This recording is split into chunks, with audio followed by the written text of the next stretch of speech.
blockchain technology. I was living in Thailand for almost a year during the time, and I was working for an e-learning company. It's a 6-year-old startup in Bangkok. And I was already decided of leaving the company and finding other opportunities where I can find more purpose on what I want to do, which is help more people and help more women if possible. And I met this one company in Thailand named AQWIRE. So during that time, there wasn't any plan for AQWIRE doing an ICO yet. Our plans were just to pitch on VCs to get some funding on our blockchain wallet or blockchain project. When I joined the company, I wasn't that much aware of how the cryptocurrencies and the blockchain work. I've heard of Bitcoin prior to that, but I haven't really bought one. And when I got involved with AQWIRE, that's when things got really exciting because the business revolves mainly on remittance and microlending.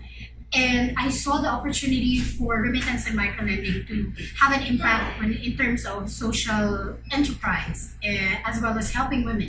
So I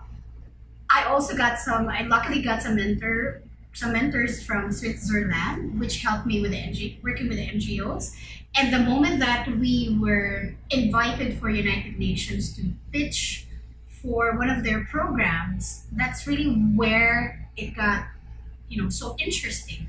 So from that time on, we got very busy. We got into an accelerator program with Bangkok Bank in Thailand, and we also decided to do an ICO. So everything was just so fast-paced. I think that's the right word for blockchain and cryptocurrencies. The environment is very fast-paced. And aside from that, blockchain and cryptocurrencies are not really just about the profit, but it's about your experiencing, meeting new people, expanding your network, learning about the technology and how it can revolutionize a lot of things. How did you get started in the blockchain space? So like I mentioned earlier, I was working for a startup in Thailand. I was hired as an international business development person. So from that time on, I got some experience on how to deal with clients overseas. And I think that was a good experience for me to get into blockchain, into doing ICOs after. What are your favorite cryptocurrencies? That's a very good question. Well, at first, my favorite cryptocurrency was ETH because it's not only limited into being a cryptocurrency, but you can also build projects on top of the technology. So for the past 3 startups that I got involved with, all of the tokens that we were building are ERC20. So I got exposed on how things are on Ethereum and what are the kind of proposals that are there to improve the Ethereum community or the Ethereum technology. And aside from Ethereum, I also love Power Ledger's cryptocurrency because it was the same project that we were. It was the same project doing an ICO during the time that we were doing it for AQWIRE. So I saw the potential of that if it's also expanded to other Southeast Asian countries, especially the Philippines. It's very sunny here, and I think solar energy would be really big in the country also. So that's something that I'm still checking here and then and see what's going on with the project.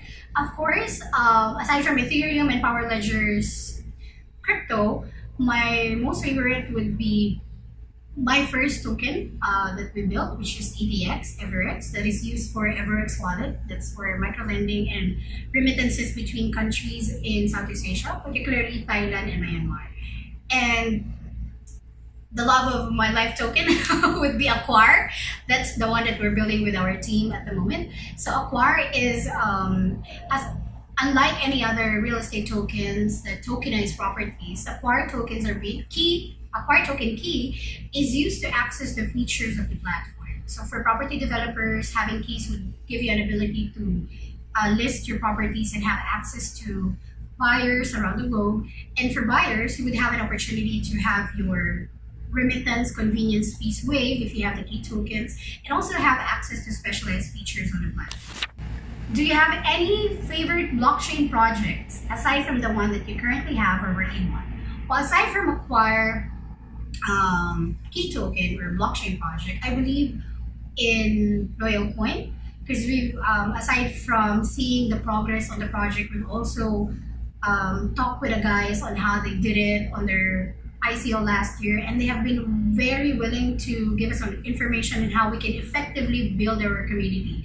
Of course, Life Mesh with for Chris and Carlo. I was really happy when they had an opportunity, when they gave my mentor from Switzerland an opportunity to meet them here in the Philippines, because they are both advocates of social enterprise and NGOs, like working with the NGOs around the globe. Also, Life Mesh has a lot of potential in terms of working with countries that don't have any disaster relief effective plans yet. Like, for example, in the Philippines, we're very prone to a lot of disasters. Indonesia, and I believe if Life Mesh will get more support, they can build really good use case for their product.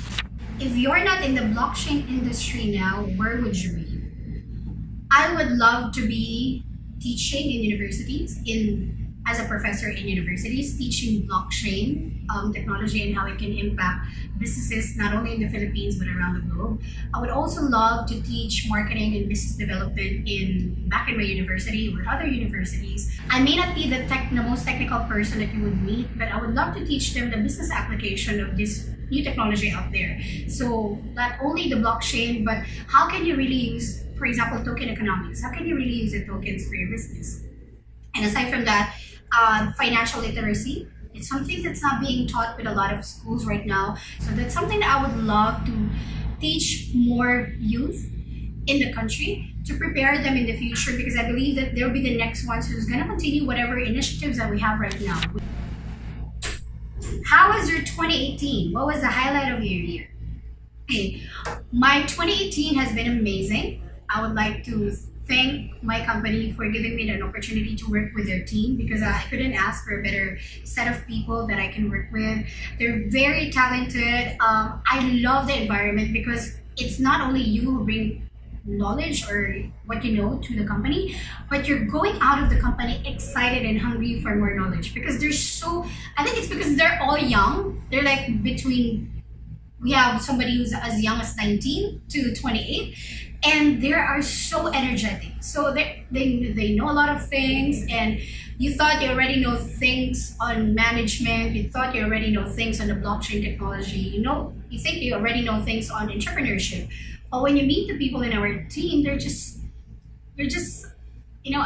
unpredictable, and they're just so amazing when it comes to the things that they know.